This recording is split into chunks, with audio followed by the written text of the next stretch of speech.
ఆ కాలాన్ని చీకటి యుగం అంటారు. మనుషులు ఒకరికొకరు ఘోరమైన విషయాలు చేసుకున్నారు. మీరు ఉన్న యుగం మీ ఎథరిక్ శరీరం ఎంత ఉండాలనే దాన్ని నిర్ధారిస్తుంది. వాళ్ళు ఇప్పటికీ ఇది కలియుగం అంటున్నారు, ఎందుకంటే కృష్ణుడు ఇది కలియుగం అన్నాడు. అయితే తర్వాతి అడుగులు ఎలా నిర్మిస్తాం లేదా తర్వాతి తరం ఎలా జీవించాలనేది మనపై ఆధారపడి ఉంటుంది.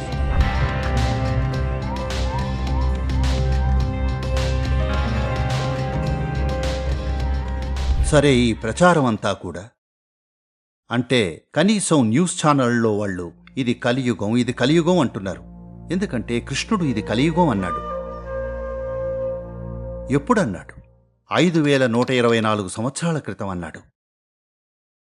అంటే అప్పట్నుండి లెక్కిస్తే కలియుగం కాలం అంటే 2592 ఏళ్లు. అదెప్పుడో ముగిసిపోయింది.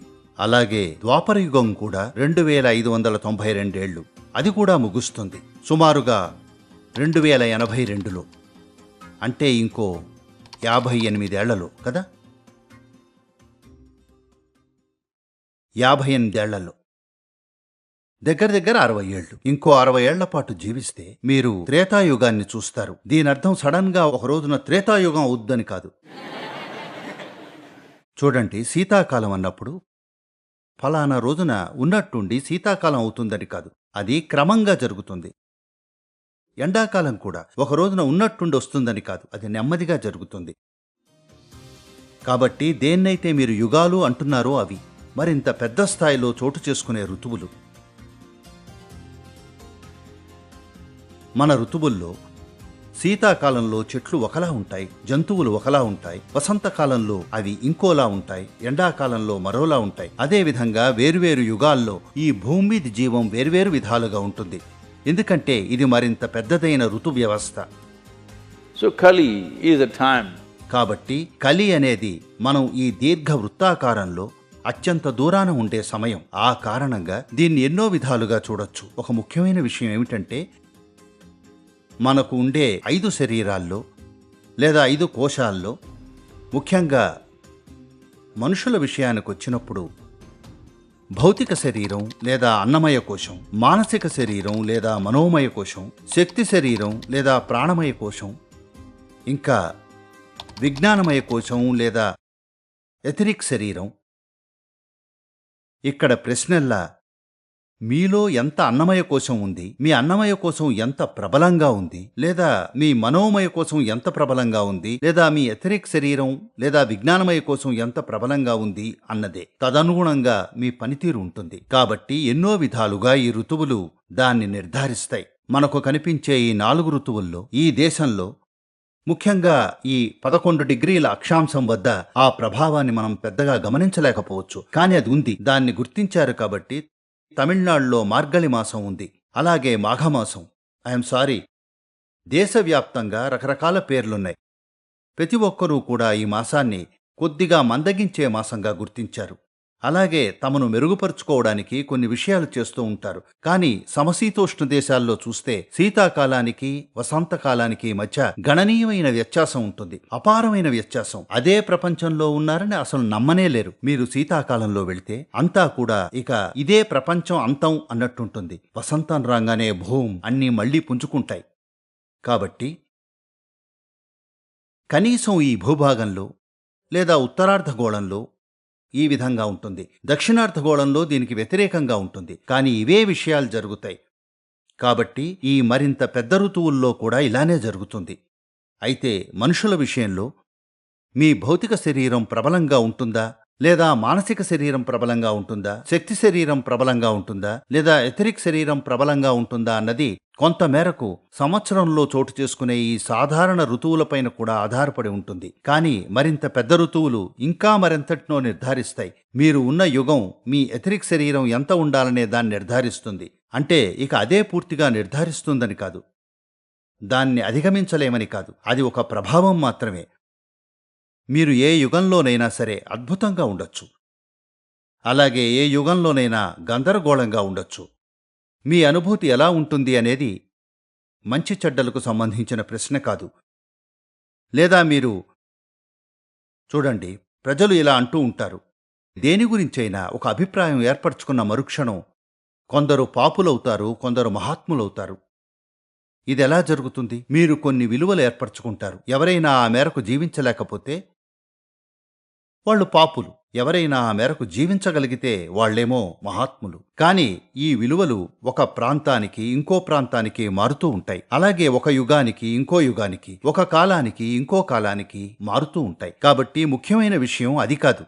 ముఖ్యమైన విషయం మనం ఇది అర్థం చేసుకోవాలి. మనం ఇక్కడ కూర్చునుండగా మనం ఎవరు అనేది మన అంతరంగంలో మనం ఎలా ఉన్నామన్న దాని పర్యవసానమే.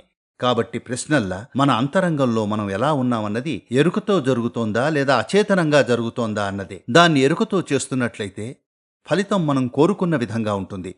మనం అచేతనంగా చేస్తున్నట్లయితే ఫలితాలు యాదృచ్ఛికంగా ఉంటాయి. ఈ యాదృచ్ఛికమైన పర్యవసానాలు కొన్నిసార్లు చాలా బాధాకరంగా, ఇబ్బందికరంగా ఉంటాయి. ముందు మీకు, చాలా వరకు ఇతరులకు. Hello? మీరు వెర్రిగా ప్రవర్తిస్తే మీకు ఇబ్బంది కలుగుతుంది. అలాగే కొంత అటెన్షన్ కూడా లభిస్తుంది. కానీ ఇతరులు ఎంతో ఇబ్బంది పడతారు, మీ చుట్టూ ఉన్నవారు. కాబట్టి ఈ ప్రభావాలు అధిగమించలేనివి కాదు. అవి అందరిపై ఉండే సాధారణ ప్రభావాలు. అయితే కలియుగ కాలాన్ని ఏదైతే 2000 ఏళ్ల క్రితం ముగిసిందో ఆ కాలాన్ని చీకటి యుగం అంటారు. ఎందుకంటే మనుషులు ఒకరికొకరు ఘోరమైన విషయాలు చేసుకున్నారు. ఘోరమైన విషయాలు చేయడమే కాదు, వాటిని భారీ ఎత్తున చేశారు. దానర్థం ద్వాపర యుగంలో మనం ఘోరమైన విషయాలు చేయలేదని కాదు, మనం కూడా చేశాం. అయినప్పటికీ అది సర్వసాధారణం కాదు. కనీసం అది తప్పని మనకి తెలుసు. అదే అతిపెద్ద వ్యత్యాసం.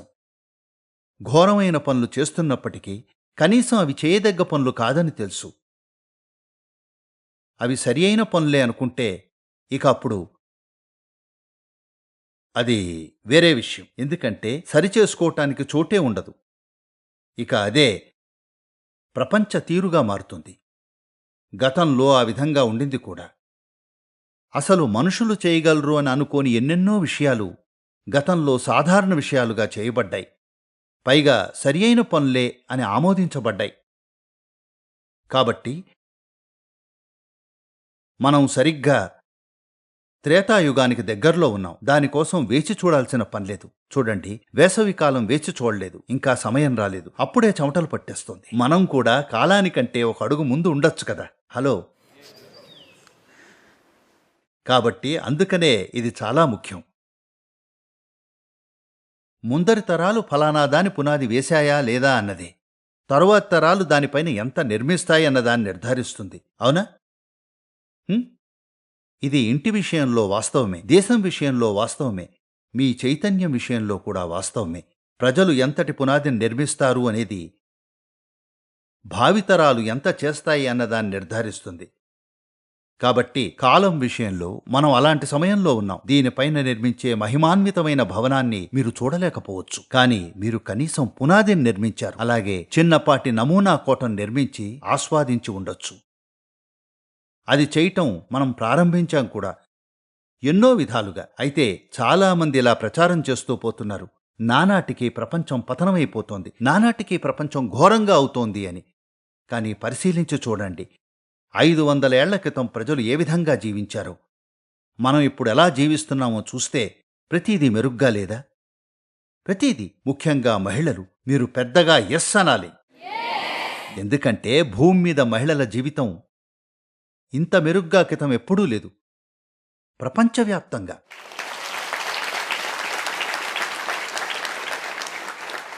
కాబట్టి తరువాతి అడుగు ఎలా వేయాలన్నది మన చేతుల్లోనే ఉంది. మనం ఈ విధంగా ఉండటానికి కారణం ఎవరో దీని తాలూకు పునాది వేశారు. కాబట్టి ఈ స్థాయికి చేరుకున్నాం.